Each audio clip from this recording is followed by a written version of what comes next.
Darau įrašą tik dėl to, kad dar vieną parodyti neveikimą krašto apsaugos, ne tik ministerijos, bet ir vidaus reikalų ministerijos veikimo bare.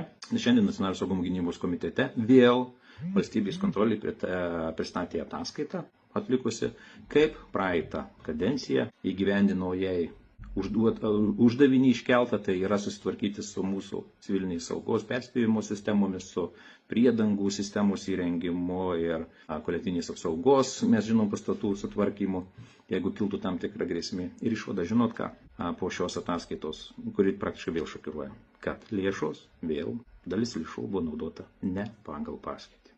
Kaip pavyzdį, civilinės saugos perspėjimo sistemai apie 2 milijonai eurų buvo panaudota kitur. Ir čia jau ne pirma ataskaita. Prieš tai sužinojom, kad apie 680 milijonų, beveik 700 milijonų negali pagrysti valstybės kontroliai, kur panaudotos lėšos.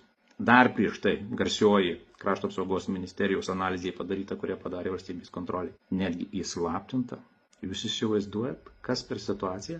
Dėl to šiandien komitete kreipiausi tik į pirmininką ir prašiau paaiškinti arba bent duoti kažkokią tai žinią mums visiems, ar valdantieji reaguos į valstybės kontrolės auditus, ar organizuos kokią specialią tyrimų komisiją, nes mums svarbu žinoti, ką paveldėjom po krašto apsaugos ministerijos ir kiek mes pinigų panaudojom ne pagal paskirtį.